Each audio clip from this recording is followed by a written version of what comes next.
Morning from Houston, Texas, United States of America. This is Smart Mado Ajaja, the convener of Open Nigeria and Africa Unite, and the anchor of Nigeria Now at ONN and the Nightingale Radio International from Houston, Texas. How are you all doing today? Today is Tuesday, the 4th of March, 2025. The weather here is a little slippery, it's wet, a lot of some rains. I don't know what it is in your area, but I believe that it's going to get better in the course of the day. Yes, today we are going to be talking about the hypocrisy in Nigeria, religious hypocrisy, especially with reference to the statement issued by the so-called politicized Supreme Council for Islamic Affairs, led by one of the most corrupt human beings in Nigeria's history, a big hypocrite. I'm talking about no other person than Saad Abubakar, the Fulani Sultan in Sokoto. Yes, I'm going to be so direct. Since first I wrote an article on this subject a few days ago, a lot of Nigerians responded, but there are some who felt offended that their religion was being insulted. If you believe so, and I know that I will not, I am not a religious person, I'm a spiritual person. But I know that I am a citizen of Nigeria, and that if you use your religion to violate my right, I have a right to respond. So that's just what it is. But those who know me know me. Some of my closest friends and my working colleagues are Muslims from the hardcore north. So you cannot, unless you are an ignorant person, like always, what these criminals holding you hostage used to hold you in bondage. That anybody who speaks the truth to them, for what they are doing to you, holding you hostage, is an enemy of Islam. That is far from it. We are in Nigeria. Nigeria is one country, one secular country. Nigeria is not an Islamic state. Nigeria is not a Christian state. Nigeria is an African state. And all the laws that govern Nigeria must be rooted in the African tradition. That is all we are asking for. Religion does not take you anywhere. Religion does not take you to salvation. The only thing that can take you to salvation is truth, right, and justice. So if you don't have these ingredients, and above all, love for humanity, then you need to question your religiosity. You need to question yourself if you are a Muslim, and you need to question yourself if you are a Christian. All right? So I don't take side. The only side that I will take is the side of Nigeria. The only person that I have allegiance to is the Almighty God. And then constitutionally, I owe Nigeria an allegiance. And I owe the whole people of Nigeria respect. I owe them love. I owe them friendship. I owe them love as my brothers and sisters.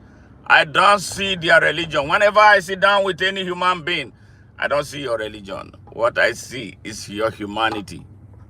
Yes, so if we cannot be Nigerians who are human beings, if we want to be Nigerians that are divided along the line of religion, driven by mostly rogues and criminals, then you have a question to answer. Thank you, Maricela. How are you? JG8083. Hey, I love Nigeria. I love Nigeria. So if you are joining us for this brief broadcast, please share with every Nigerian, share with every African, share with every human being.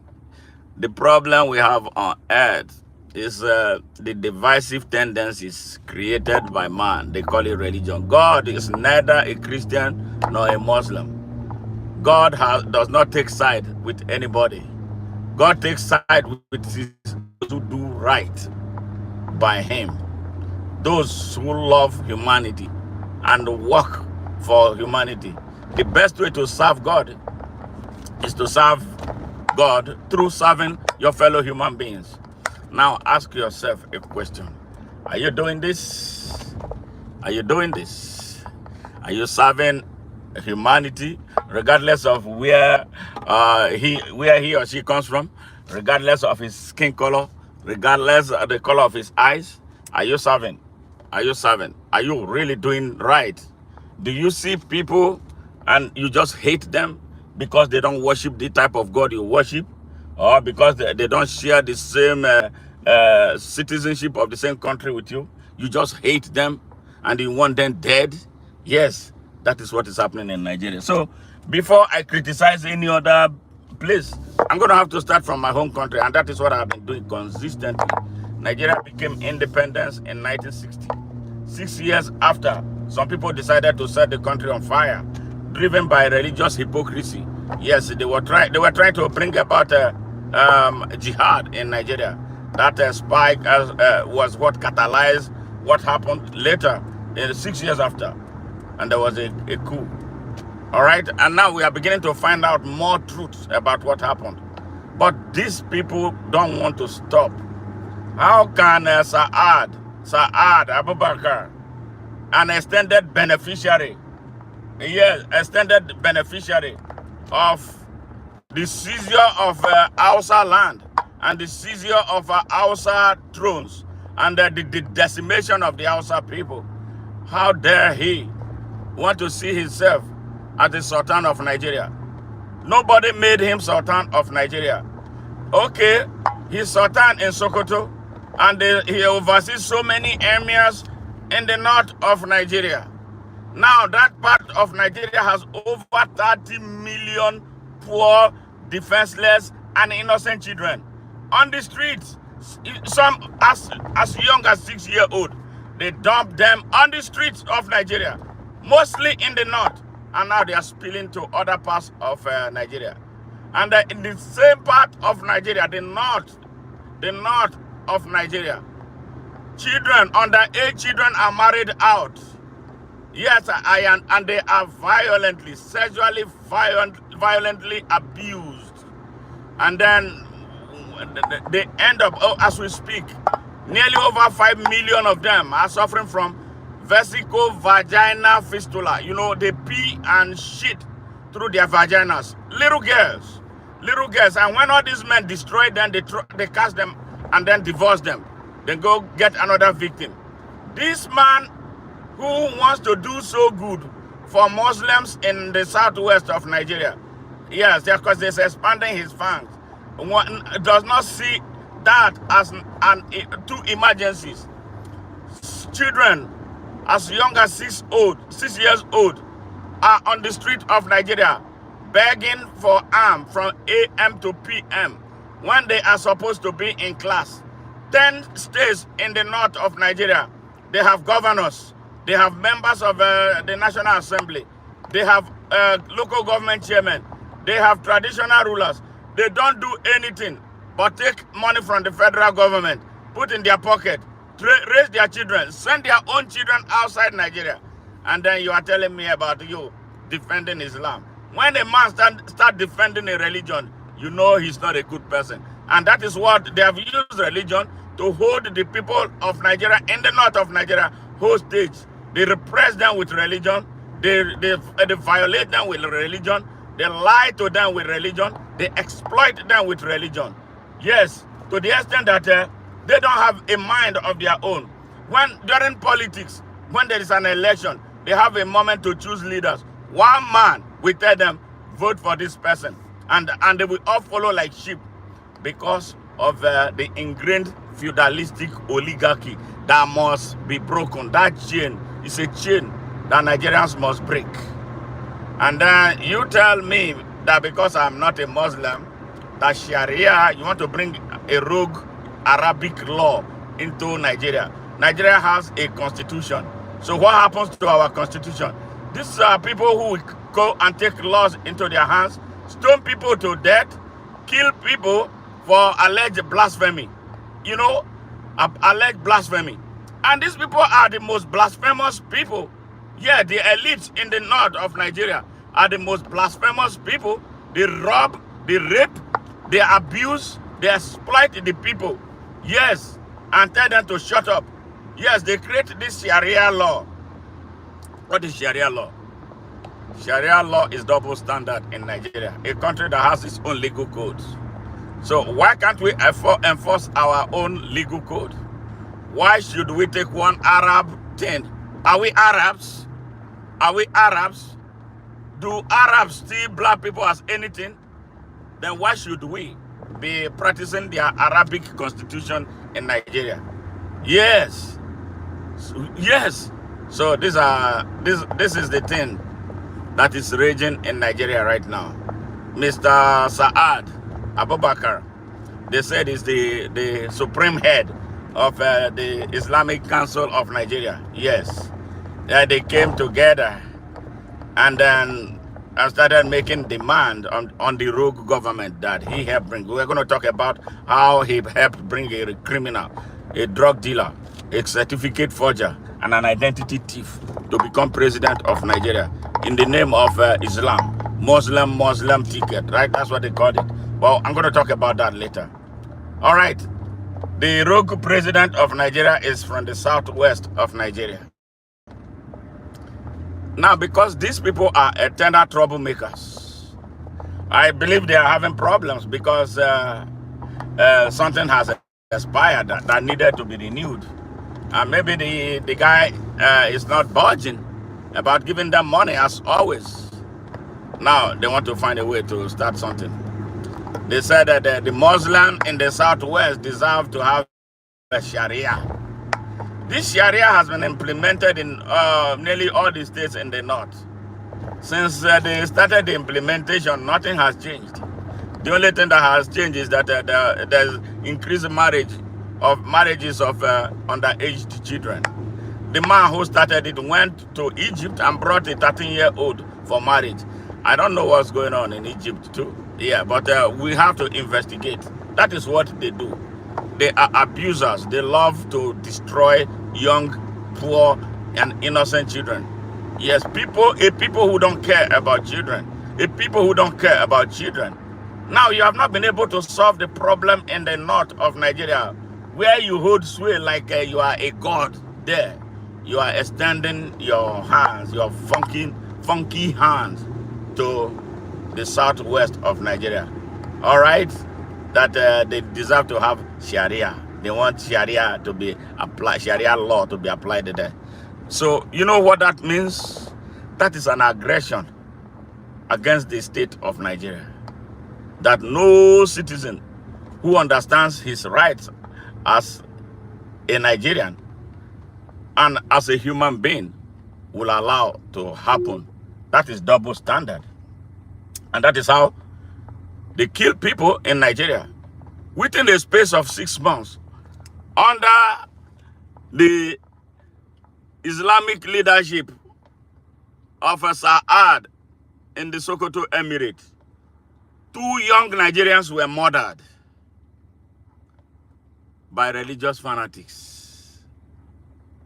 Yes, one, on account of blasphemy. One was a young lady, very young girl, at the Shehu Shagari College of Education in Sokoto. They allege that she blasphemed Muhammad. And then they took laws into their hands.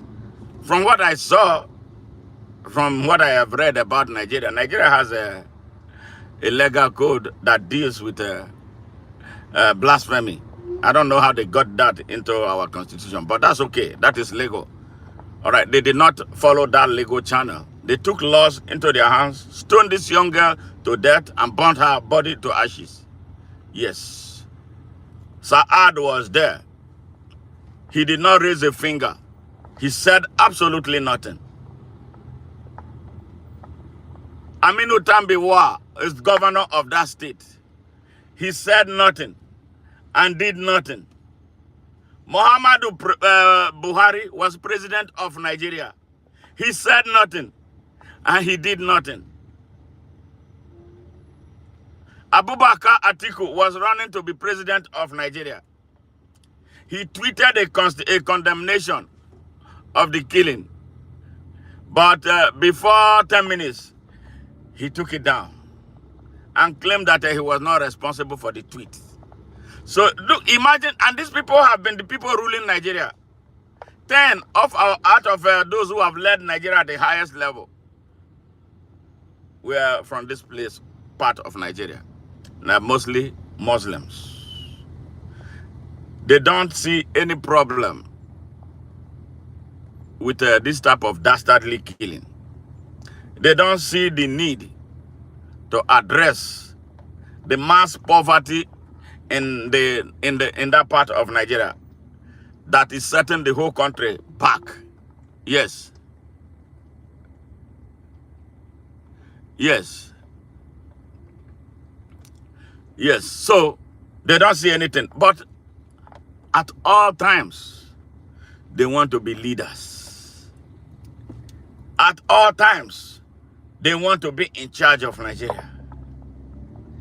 How can you be in charge of Nigeria when your home is disordered? Where the place you claim that you have positioned as a country fighting against the interests of Nigeria at all times. You left the people there extremely poor, uneducated. Yes, and you get them in that, put them in that position to continue to exploit them. You remove them from their access to the mainstream of Nigeria, where they can execute their Nigerianness. And you want to go elsewhere to plant that same poverty.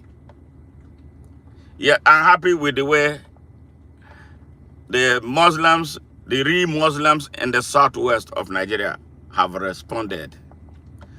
Leave southwest alone. And that part of Nigeria is a place where you have mixture of people. You can see a father is a Muslim, sons and daughters are Christians, brothers are Muslims, sisters are Christians. So you want to inject the hate, how you want to destroy families? They will resist you. And as a citizen of Nigeria, I have a right to speak on it because I am a citizen. I am not a religious nationalist.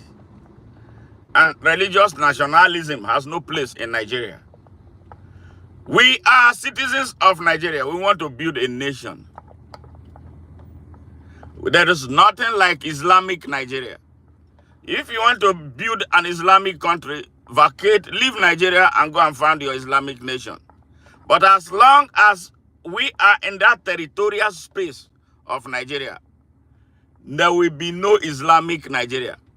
And there will be no Christian Nigeria. There will be one open Nigeria for all with free, fair, equal, unlimited, and unconditional access to opportunity for all to grow and develop and to progress and prosper according to their abilities and levels of competency in a manner that they will see value in themselves and pursue this program of progress from generation to generation. This is what Saad does not want. This is what he and his northern hypocrites and those the co-authors of the destruction of Nigeria is. This is what they who are behind the terrorism in Nigeria and banditry in Nigeria don't want to see happen. They don't want to see us unite. What is the meaning of Islam and Christianity in Nigeria? What is the difference between a Christian and a Muslim? What are they not human beings? They are human beings. They are not animals that people should railroad anyhow. This is the reason why I am telling all Nigerians, I don't care what your religious background is. I don't care what your cultural background is. Rise up.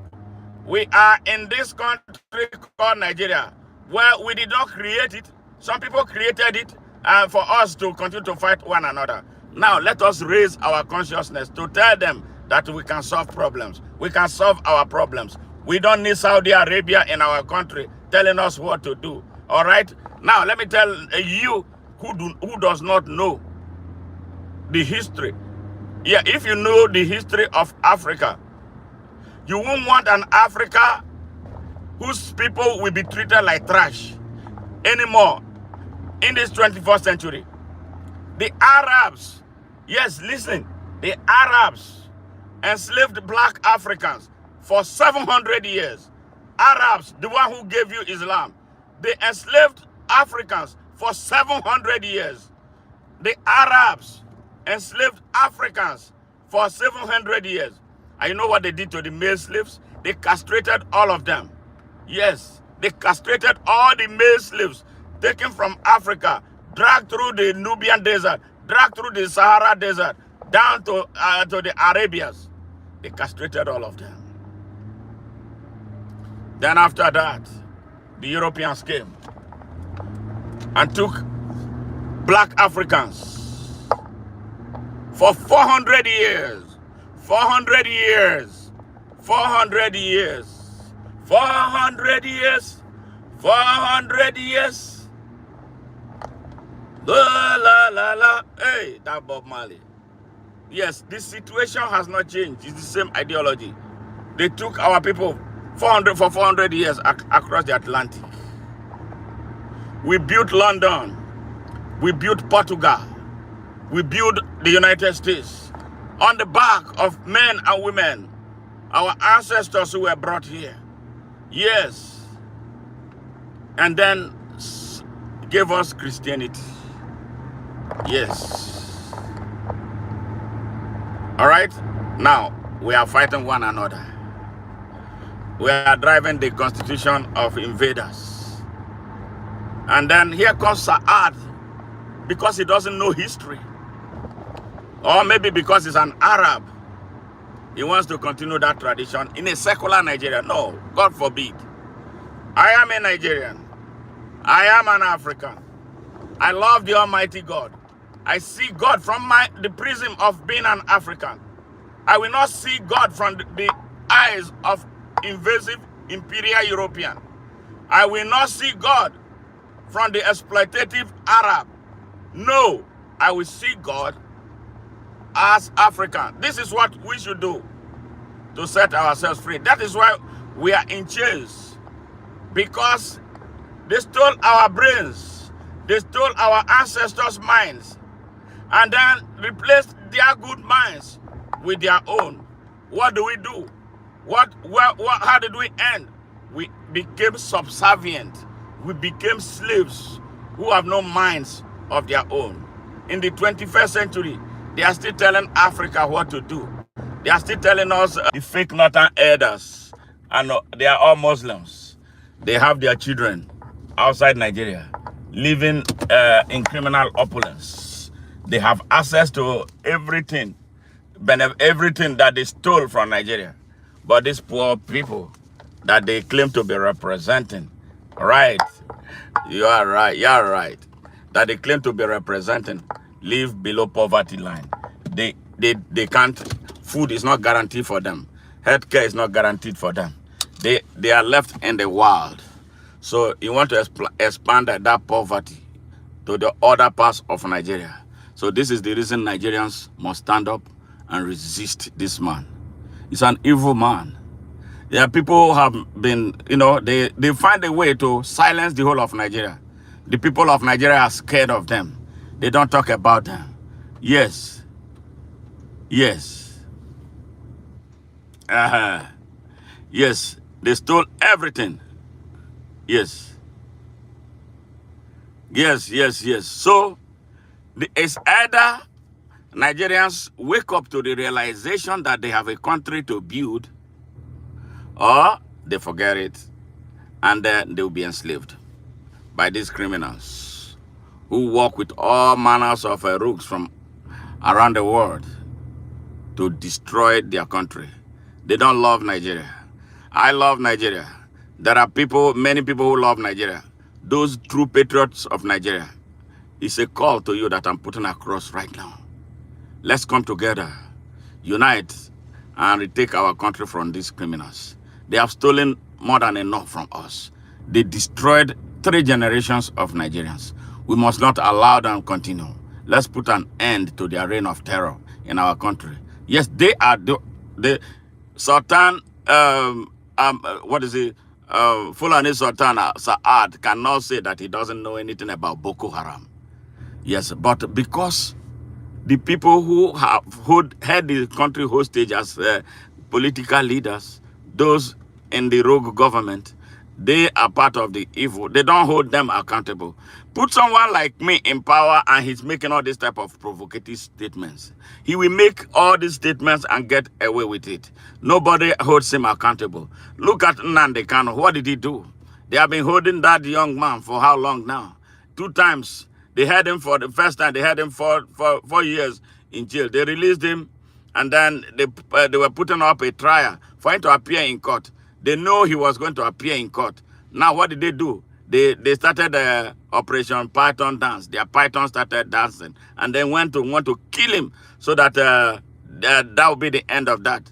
But he managed to escape. And when it was over 28 people were killed in his father's house. And they claimed that he was attempting to flee the country. How will he flee? He didn't make any effort to flee. They wanted to end the case. See, agitation for Biafra is a spiritual thing. Yes, he says you can't kill a spirit. You have to appease that spirit. Give the spirit what he wants, and everything will be okay. Nigeria has been made to be an unjust country. And courtesy to these criminals, these rogues, these hypocrites who come in the name of Islam. Yeah, they are the ones. They are the trouble. The trouble in Nigeria is all from the north of Nigeria. So that is why we must address the 10 states. Yeah, people from 10 states. Some criminals, minority criminals from 10 states have been holding Nigeria captive. Nigerians, you belong to their parties, especially the APC. The APC is a terrorist organization fronting as a political party in Nigeria. So Nigerians from other parts of Nigeria, if you belong to APC, be sure that you are a member of a terrorist organization. Whether you are doing directly what they are doing or not, you are in it. Yes, when you obey their party rules that are anti-Nigeria, you are, by extension, a terrorist. Remove yourself from that terrorist party. I was in it. I discovered 8 months later, this is not where smart belongs. I am a man of truth. I'm a man who loves the people of Nigeria. I am a man of justice. And I'm a man who fights for the people's rights. I couldn't believe staying that I would be in APC. When I discovered what APC was, I had to run away. Right away. I am happy I made that decision. APC is a terrorist organization fronting as a political party in Nigeria. And APC is where Saad belongs to. And APC is where most of the emirs in the north belong to. Yeah, and you know what? They are all Ottoman and Fodio children who are emirs over majority Hausa people. That is apartheid in Nigeria that they are practicing. And we don't talk about that. We spend billions of dollars fighting apartheid in South Africa, where we have apartheid telling us what to do every day in Nigeria. That apartheid must die. And not today, not tomorrow. It must die now. That is what we are saying. Nigerians, open your eyes, because you have been blind for a very long time. Look at yourselves and ask yourself a question. Look at your children. What country are you going to bequeath to them if you continue the way you are doing? They are the ones who inject money into politics because they know that political leaders, politicians from other parts of Nigeria are all morally bankrupt people. They know how to buy them and then give up the sovereignty of Nigeria to them. They are about finishing Nigeria off. They have their mercenaries in every forest and all farmlands in Nigeria. Are you talking about the banditry and Boko Haram? They are responsible for it. Yes, put someone like me in power. The following day, before my inauguration, they'll be fleeing Nigeria because I'm not going to play with them. Yeah, but Bola Ahmed Tinubu cannot rise up against them. They were the ones who brought him to power. They were the ones who compromised our armed forces. They planned, they put Boko Haram fanatics in charge of the armed forces of Nigeria. They are in the army. They control the army. They are in DSS. They are in the police. They are everywhere. Yes, they have Nigeria nailed down. They are holding the destiny of Nigeria hostage. For us to free Nigeria, we must fight. We must fight. Politicians will not change Nigeria. Yes, we must fight for independence of Nigeria. We must fight to remove Nigeria from the hands of these criminals. And you know how this whole thing? A few years ago, the then Prince Charles visited Nigeria. Where did he end? He landed in Sokoto. What was he doing in Sokoto? Did you listen to the broadcast by Aaron Smith, the chief labor officer, colonial labor officer in Nigeria? What he said about the relationship between Britain and the northern emirs? Did you hear him? Did you hear him? If you heard him, you will cry for Nigeria. The British has always had this double standard. They don't recognize the main Nigeria as the country. They found the people that they can manipulate, and they found them in the northern emir. They call them Bature. Yeah, anything the white man says is good. Anything the Arab man tells them is good, as long as he has a skin color that is not theirs. That is how they put Nigeria in chains. That chain has to be broken. And I have come to lead the breaking of that chain. I don't care what anybody thinks or says about me. I am a citizen of Nigeria. I want to see I cried 2 days ago. My daughter, my youngest daughter, 19-year-old, he called me, Dad, why is it that I'm the only one you have not taken to Nigeria? I can't take her to the Nigeria we have right now, an unsecure Nigeria, a Nigeria where mercenaries are holding sway. Mercenaries are seizing villages, seizing farms, and imposing taxes on us. No thanks to this for these criminals that the British evil supports. Prince Charles went to Sokoto to sit down. Looking at the sitting arrangement, it was clear. And there's clowns who dress like Halloween uniform from all over Nigeria who call themselves traditional rulers. They could not see. They went there and they were smiling like clowns. Look at where Nigeria is. British maintains double standard. We have to break it. We have to break it. And the people doing this to us are minorities in Nigeria. Yeah, they are minority in the political class of Nigeria. What is wrong with the Nigerians from other parts of Nigeria? What is wrong with the politicians from the southwest of Nigeria that have always traditionally aligned with these criminals to destroy and halt the advance of Nigeria? Now is the time. What are you doing now? You are seeing everything now. What these people represent, that they don't mean well for Nigeria. They don't want Nigeria. They hate Nigeria. They want to disorder it. What they want to do is to institute an Arab system of government in Nigeria. You heard Rufai in an 11-minute video what he said about what is taking place in Nigeria. How they want is to politicize and Islamize politics in Nigeria at all levels, with Bola Ahmed Tinubu leading the charge. Thankfully, their relationship is falling apart now. Rufai, that terrorist, that mastermind of terrorism, the man who imported the mercenaries to destroy Nigeria, he is now running from pillar to pole. His end is here. He speaks. Rufai speaks for Sultan. No, it's not Sultan. I don't recognize him as any Sultan. Those who recognize him should recognize him, because I know he's an extended beneficiary of the evil against the Hausa people. Even if some Hausa people don't even know what they are doing, but those who know. And we know history. Yes. He has no business calling himself or parading himself as a traditional ruler. Are you a traditional ruler over an Hausa majority with whom you don't share anything in customs and tradition except Islam? Yeah, Islam, that type of Islam. They had their own Islam before Usman Dan Fodio came and tricked them and then forced his way on them. The rebellion that is coming to Nigeria will be too difficult to handle. And these criminals don't listen because they don't see the handwritings on the wall. But it is coming. It is coming. And Nigeria will be just. Nigeria will be free. So if you are a Muslim, a true Muslim, know that I'm your friend. I'm speaking what you cannot speak. Yes, because they have cornered you. How come, if you are a Yoruba Muslim, you are an Igbo Muslim, for instance, how come your leader is a Fulani man? Yeah, who is sitting illegally and illegitimately on the throne of Hausa people in Sokoto? And then it's not like the position is rotational. It's a lifetime head of the Council of Supreme Council of Islamic Affairs. Why is his right? That tells you that you are a slave to him. That's what gives him the audacity to think that he's the Sultan of Nigeria.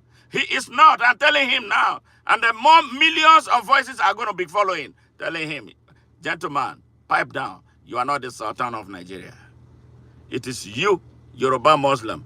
It is you, Igbo Muslim. It is you, Muslim from across Nigeria, that must rise up and ask this question. Why is it that he is a lifetime chairman or president of the Supreme Council for Islamic Affairs? Why is it that no other person can be?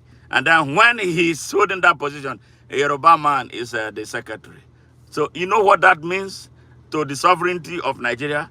And what given the audacity to want to make a pronouncement on your behalf, even if you do not agree with him. He's your ruler. He's your ruler. You are an Igbo man. You are a Muslim. You are being ruled by a man who does not believe in democracy. He sits there. Then he's your ruler. And then that gives him the air of arrogance to believe that he is the Sultan of Nigeria. Contrary to the provisions of the Constitution of Nigeria. This is why he wants to institute a double standard across Nigeria in violation of the Constitution of Nigeria. Nobody, I don't know who allowed them to start this nonsense in the states of Nigeria in the north. Now, they are getting bolder. They are getting bolder. They want to spread that evil across Nigeria. If they succeed in the southwest, the next place will be they will come to Niger Delta. All right? Where they have a criminal rogue representative, Asari Dokubo. All right? Because they will do it. They will do it. Give them an inch, they will take a yard. Give them a yard, they will take a mile. Yeah, they are about to take our country. Because that's what Osman Danfodio told them, that they must not rest until they dip their Quran. Yes, they dip the Quran in the Atlantic, taking over the last town in Nigeria at the coastal line. We must resist now. We must come together as Nigerians. I don't care your religion, you are a Muslim, you are a Christian, you are animist, you are whatever. What we want is one Nigeria, not driven by any religious bigot or hypocrite. We want one straight, open Nigeria and nothing else.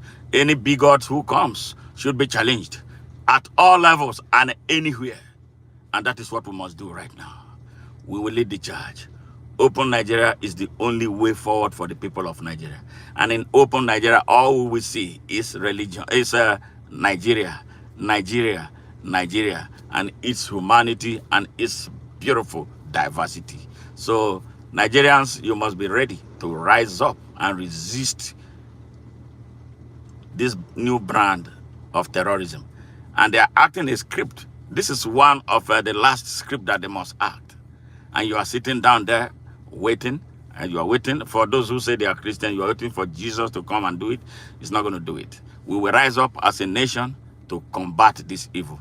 Bye for now. Much love from me always. And I look forward to your feedbacks, comment, share your thoughts, and we can get along. Your religion is not a problem. Do it your own. Why should the government be funding pilgrimages to Mecca and to Israel? We have no business doing that. If you so love, you want to go to Mecca, but pay your way to Mecca and be there. If you want to go and lie down and sleep in Israel, that's your business. Pay your way to go there. Let us save money to do programs that will help our people. Nigeria shamelessly does not have a standing social welfare policy. Every time we are doing the palliative that never gets to anybody. And in the process of trying to get the palliative, more people die every time. We must build a country that has a standing social welfare policy that can translate into social security for everybody without condition. All right? I don't recognize religion. I recognize humanity. And that is why I kick. I love you guys. And bye for now.